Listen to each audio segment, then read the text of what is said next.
Zexal World is here. It's out right now. I am live on twitch.tv/Duel Links Meta. Here's a quick new main box review. You're going to see combos and concept deck lists. Let's go. There can only be one winner, and you're looking at him. Let's go.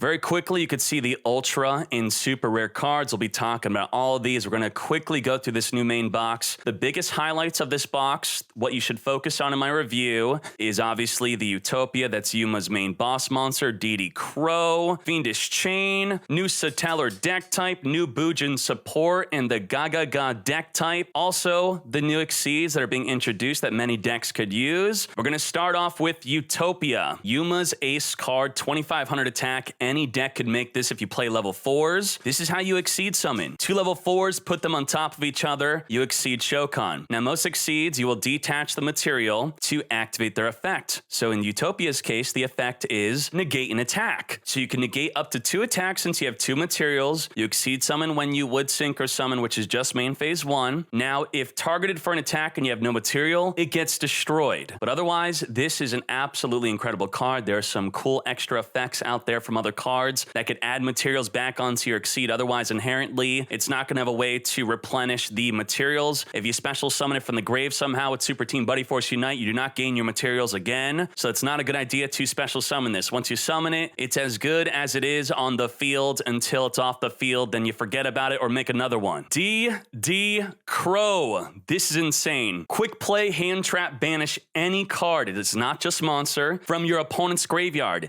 And it's not just during your opponent's turn like Lancia. Lancia can only be used on your opponent's turn, not on your own turn. This is on either player's turn. Amazing side deck card, good enough to be main decked. Let's see what it counters very quickly, which is relevant on the tier list and our top decks page. Card Curries, these are all the Card Curry cards. So the Cash In, attempting to change a battle position. Musashi, attempting to add a monster back. Banish it, banish it. Banish the Gamma Oil, targeted them special summoning. Then we have Witchcrafters, all the Witchcrafter cards. That is a lot of them, 8 different cards that are either cards that want to activate in the grave or target a card in the grave to special summon. Say goodbye to all of that. We have the Blackwing deck type, Hawk Joe attempting to special summon, banish it. Zephyros itself, banish it. Invoker, if they activate Invocation and you banish the Invoker from the graveyard, if they don't have another one in the hand and or on the field, that negates it. Or you could banish their attribute that they want to use with the Invocation, or you could banish the Volcanic Shell itself so it does not pay 500 to grab another. You could also ban the Invocation itself from the graveyard like a Cosmic Cyclone to prevent it from being added back in the deck, then adding back the Invoker. Now it looks like you just see Spectral Sword. So to you, it may look like it doesn't have a big impact on Shiranui, but Spectral Sword is so core to the deck. This is a big one. Being able to stop the Spectral Sword, that is huge. You have Trimids. With Pulse, you could banish their cards that they want to banish themselves, so they can't even activate the Pulse. Banish a monster they want to special summon. Banish cards they want to return back to the deck with Dancer. Very good. And then Kristrons. All of these cards that you could just get rid of. Getting rid of the Sulfania, that's a core card of the deck. Get rid of the Smiger or the Thisfern before they activate. And then even against Dark Magician. You have Magician's Rod, not going to be able to add back from the graveyard back to the hand to reuse, which is a very common combo if you banish it. And also you have Navigation, which could negate any of your back row cards. You banish it with the DD Crow, you don't have to worry about it, but you do have to preemptively banish the Navigation before they activate it. It's a cost to banish to negate. So before you activate your back row, you're going to want to DD Crow it first. Forbidden Scripture. This can only be used in the damage calculation. It will negate all other cards on the fields. And when you perform the damage calculation, the original attack and defense of both monsters will be used. So this hard counters Witchcrafter Madame. So a quick little refresher on how the damage step works. At the start of the damage step, that's when a card like Sea Stealth Attack would activate to destroy a card. And that means it's before the flip of a monster. Damage step is after the monster would be flipped if you were attacking a face down. That's when Invoker or Forbidden Lance could be used. And then damage calculation is when Madame would be used. Now it's important to note that I separate these because all of these cards cannot be activated in the damage calculation. Now Invoker and Lance can be activated at the start of the damage step or the damage step, but cannot be activated in the damage calculation. The most relevant card is Madame activating the damage calc. So Lance will not stop the original attack and defense part of the effect, but it it will stop the negation part. So if you think you're safe by preemptively lancing your Madame, then activating Madame to boost, you're still going to get reduced to the original attack of Madame if the Forbidden Scripture is activated. So instead, the best card to use as Witchcrafters is going to be Collaboration to prevent the Scripture from being activated at all. Otherwise, if it isn't for the Collaboration, Scripture hard counters. Now, Dkayed, does it need to be Chainlink 1, Chainlink 2? It does not matter when you activate the Scripture. As soon as it resolves, the damage calculation, even if Madame boosted, is going to go back down.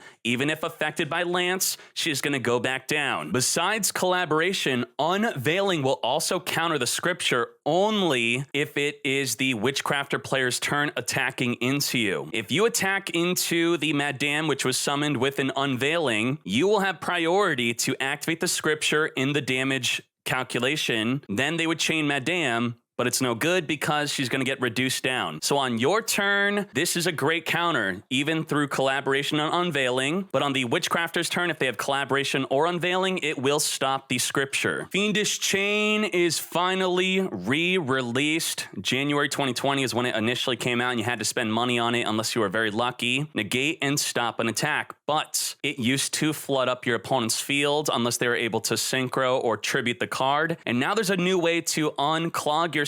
If your monster is affected by Fiendish Chain, you could now exceed with the Fiendish Chain monster, and the Fiendish Chain is just going to be doing nothing. So within the last 3 weeks of tournament topping and cog decks, we could see the popularity of Fiendish Chain right there. So it's not the most used card over all these other cards, but it is still toply, is that a word? Toply used. And we'll see where it will be now that we have exceeds. Will this be a big deal that you could exceed with the monster? Possibly. Let's move on. Caius, the Shadow Monarch. Now, this was the last big tournament I played in Florida, or just at all, before I quit the Yu-Gi-Oh! TCG. This was my deck. I played a Shadow deck with 3 Caius. And the deck wasn't all about Caius. I just used Caius because it just has a good card effect. It is not something that I ever really made an entire deck around, but Caius is a card I used in many tournament topping decks. I played a pure Monarch deck with Caius. I played a Chaos Control deck with Caius. Tribute Summon, banish any card in the field. We all know how good banishing is. And if you banish a dark monster, instead of dealing 1,000, it's going to deal 500 instead. KEKW, all cards newly released will now deal half of their effect damage. Was this the reason why they didn't give us Caius for how many years now? Because they wanted to wait until they would nerf the effect damage. Was the effect damage really a big deal in the TCG? It really wasn't to me, but there you go. Only deal 500 KEKW. Goblin Durg. Now, this could be quite a confusing card. Let's get into it. On summon, you'll special summon a level 4 or lower monster from your hand. That's pretty much all you need to know. But after you summon, this card changes to defense. That messes a lot of things up. Why? How? Well, it's going to cause things to miss the timing. So this could easily make a Utopia. You special summon a level 4, you make a Utopia. Great. But any card that says when, followed by you can, when you can will miss the timing. If it says if you can, it will not miss the timing. So an example of card that would not cause cards to miss the timing would be the Tin Goldfish. When this card is normal summon, you could special summon just a level 4. We know Tin Goldfish will be coming out soon through the shark character, whoever that is. That's what chat said. Right now it's not available. So this will be coming with the shark character, which should be coming soon, which will make your cards not miss the timing. But this has to summon a level 4, where the Goblin Durg, Goblin Deberg could summon level 4 or lower, so it could also help with a Synchro Shokan. You could summon a tuner, level 2 tuner, synchro into a level 6, but it will cause cards to miss the timing. Here are cards that do not miss the timing. We have Valkyrie Sesht. When this is special summon, you could special summon a Valk from the deck, and then Sacred Crane. You could summon the Sacred Crane from the hand, draw a card, then exceed Shokan. Now, what is an example of a card that would miss the timing? I believe Stratos is one. Stratos says, when this card is summoned, you can activate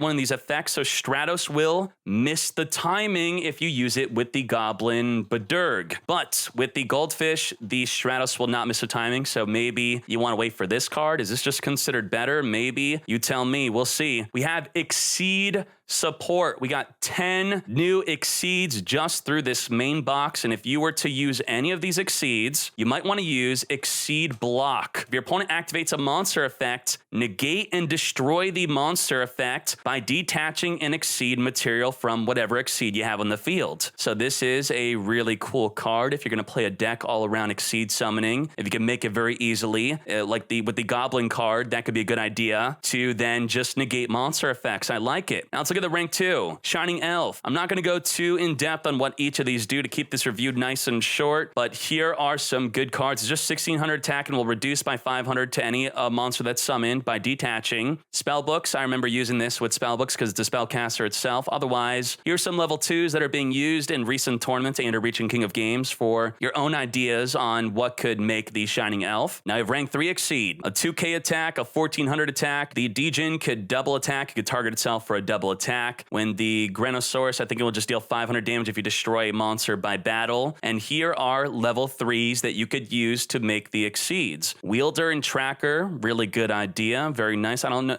Maybe you have room in your Dark Magician deck to, if you somehow ever get multiple rods on the field, maybe you'd want to use one of these. Probably not though. Now the rank 4 Exceeds. We have Gagaga Samurai, which is 1900 attack. Any deck can make it. It's not a requirement for the type of level 4 monsters. Target itself, double attack. Also, if your opponent attacks something else, you could redirect the attack onto the Gagaga Samurai, but change its battle position to defense. And then Utopia. We already talked about Utopia, but here are popular level 4 monsters being used in tournaments or reaching King of Games. I'm seeing the Black Wings, obviously very good. Winda floats into a Winda, so I would maybe consider teching a Winda in my deck. That could be a good idea. Veer special summons, but then you might not have something to exceed with it. So you use what you think is good here. Now, rank 6 Exceeds. We got Swordbreaker and the Force Focus. So Swordbreaker will destroy any attribute that you declare at the start of the damage step. So before the monster's flipped, it's not going to destroy face down monsters. Has to be face up. You detach, you declare a monster type, not even the attribute, a monster type, and it just forever gains the effect of destroying that monster type. And it's just a once per turn detach. So if you're playing against a Blackwing deck, you declare Wing Beast, and then you'll destroy all of them at the start of the damage step. Then you have Force Focus. Force Focus, you will detach, target a level 5 or higher effect monster, negate until the end of the turn. Now, a cool way to make a rank 6 Exceed is with Lupine. If you have Lupine plus a Dragon Dark or a Dragon Roar, does not matter which one, you will activate the Lupine, banish both of them, one from the hand, one from the deck. The Roar will activate to summon a level 6 from the deck, and then the Dark will search for a Hawk, which will be discarded to summon the Roar back on the field. That's an instant level 6. A 2-card combo, and you get to make one of your level 6 rank 6 Exceeds. Also, this card, which we'll be talking about, this could special summon the Gaga Sister from the hand, and then you can make a rank 6 Exceed. So let's move on to the Gagaga deck type. Gagaga deck type. Now, I believe you're going to need the structure deck to make this deck type work. Also, this is the first main skill you should be farming for. It's a drop skill. Farm it right now. Onamo Matoto Play. That's exactly how you say it. And what's good with this card is you return 2 Zuba Gaga Go-Go or Doo-Doos from your hand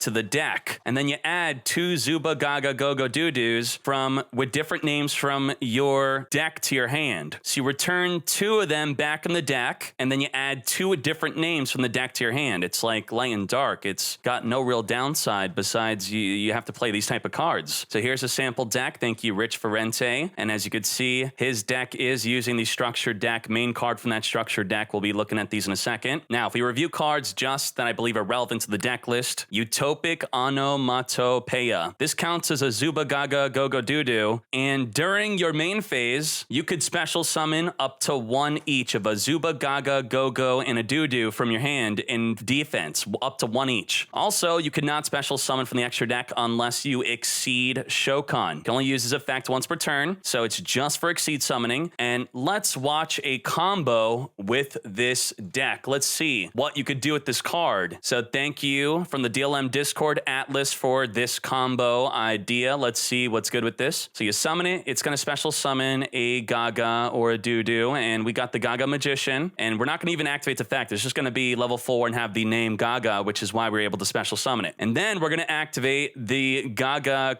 Zuba, which if you control a Zuba or Gaga, you could special summon this onto the field. Now, the Zuba could special summon a Go-Go or Doo from the graveyard and special summon it. Not a Gaga, just a Go-Go and a Doo. And the Utopic is everything. It's a Zuba, Gaga, Go-Go, Doo. So we're gonna exceed Shokan into Cowboy. Not for game, it's only 400, Kek W. So you'll deal 400 damage. And then by detaching the card that's considered to be a Go-Go and a Doo, the Zuba is gonna special summon it onto the field now. Very good. So if you detached the Gaga Magician instead of the Utopic, you would not be able to special summon the Gaga onto the field. You must have a Doo in the grave. And then Utopia. Very cool. Now let's watch one last combo with this. This will special summon the Gaga Sister. And with the Gaga Sister, I already told you earlier, these two cards will make it so both of them become level 6. So you're going to make a level 6, rank 6 Exceed Shokan, Sword Breaker. You can activate it right away, declare a monster type. And now that you detach your Doo,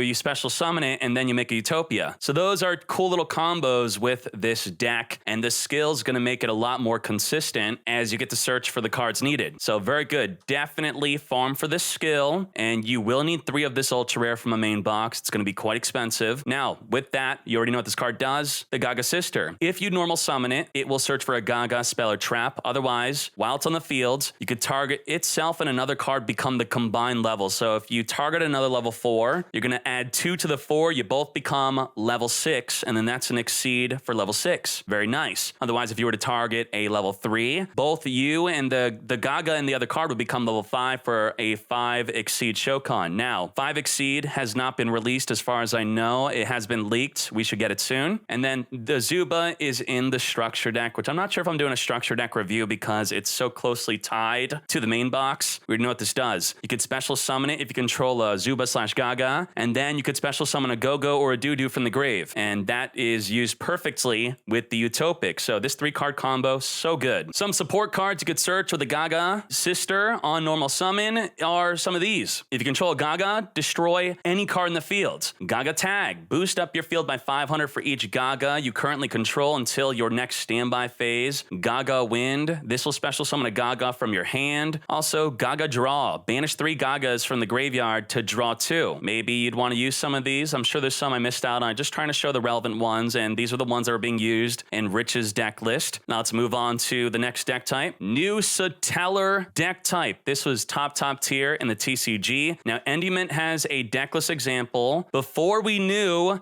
that we were going to get a level up reward card. So right away, I'm going to tell you, you need to level up Tori Meadows to 30. That's your priority. You want to level up Tori to level 30, and you want to farm Yuma for the Gaga skill. Those are your 2 things that you need to do. Farm the skill, which will take a long time. It took me 3.5 hours to get the skill when I was farming specifically for it. And then if you want, you could cheat with the Vagabonds to boost up. It does cost money to level her up very quickly, or just prioritize leveling her up. Satellars. Most Satellars, if summoned, will activate a hard once per turn effect. Using Powerful Rebirth or Super Team Buddy Force Unite to summon from the grave or the hand, that could be a good idea. And also, this card says, quick play, target a Satellarknight. You're going to be returning it to the deck and summoning a Satellarknight from the deck. And by summoning from the deck, that's going to activate its effect. So the Sky Bridge, Powerful Rebirth, and Super Team are 3 good ways to special summon your Satellarknights beyond just normal summoning them. And then you want to know this, the main card of Satellarknights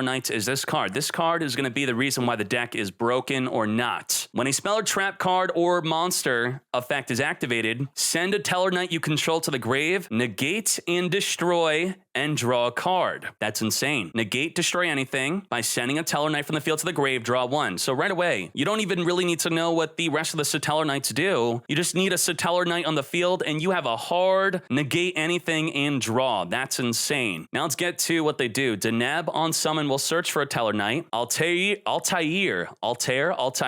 will special summon a Satellarknight from the grave. Vega will special summon a Satellarknight from the hand. And Unok will send a Satellarknight from the deck to the grave. So if you were to summon the Unok and you send a Satellarknight from the deck to the grave, you could then activate the Sky Bridge onto the Unok to return the Unok back in the deck, to then special summon the Altair, which will special summon the Satellarknight from the graveyard, which will then trigger the effect of the Satellarknight you sent to the graveyard, which could be Deneb to search or Vega to special summon another monster from the hand. And if you use Vega, that means you have 3 monsters in the field. What are you going to do with 3 monsters in the field? You're going to exceed Shokan for Delteros. This requires 3 level 4s. A lot of people initially read this and they went, wow, only 2 level 4 exceed. They just assumed it and it's really good. No, you need 3 level 4s. It's still very good. Now, what this card basically does is it makes it so your opponent cannot activate cards on the summon of your Satellarknight, so Floodgate, no good. Once per turn, detach one of your 3 Satellarknights that are equipped onto it as a material. Destroy any card in the field. If sent to the graveyard, you will special summon a Satellarknight from your hand or deck. So, like you see here, this is a little combo to get 3 monsters in the field. Altair and Vega, get going. New Bujin Support. Let's talk about it. Here's a deck concept from Mordecai. Thank you so much for the deck concept. If you're new to Bujins, basically the Yamato, which is not in the box, is a required card. I wish they would have reprinted it, but they did not. It's all about searching and sending a Bujin to your hand or grave with Yamato every turn to be protected from targeting, destruction, gain an attack bigger than your opponent's, destroying back row and face-up cards, and now for Exceed summoning. So that's what this deck was all about. Just you summon Yamato and it becomes nearly invincible as the turns ramp up and you continually gain all these protective cards. Now, what is the Bujin Susanoo? Bujin Susan. This is 2 Bujins, level 4. Gives you the effect of Purgatrio. You can attack every single monster on the field, and you could detach one of your materials to search for a Bujin. So you could search for Bujin Crane. Bujin Crane will boost up your Bujin Susan. It says this will be discarded to boost. It will become double its original attack during that damage calculation only. So become 4,800 attack on one of your attacks while attacking everything. It's kind of like Purgatrio discard Invoker. It does not have piercing damage though. Or you could search for a hair, Krillin, or a sinew to protect from destruction, pop a face up, or boost your attack from the graveyard. Those are options you could do with the Bujin Susan. Also, you could search for Yamato. Then we have Bujin Tsukiyomi. This is 2 level 4 light monsters. It does not require Bujin, so you could use this in a Satellar deck as long as you are using just light monsters. You detach a material, you discard your entire hand, you draw 2. You must discard at least 1 card, but if you discard 1 card, draw 2, that's a +1. And all the Bujin cards, most of them, a lot of them, love being in the graveyard to activate. So discard the ones that want to be in the grave, draw 2. That is great. Now, if this leaves the field from an opponent's card effect, which will be quite rare, you special summon Bujin Beast Warriors from the graveyard, equal to the materials on this card, including what was attached. So the Bujin Beast cards, these cannot be special summoned, but Yamato and the other Beast Warriors can be special summoned from the graveyard back on the field, even if it was originally a material on the Bujin Tsukiyomi, if it leaves the field for an opponent's card effect. Now, Bujin Regalia the Jewel. This card's very interesting. It will attach itself as a material onto the Exceed as an extra material, and then your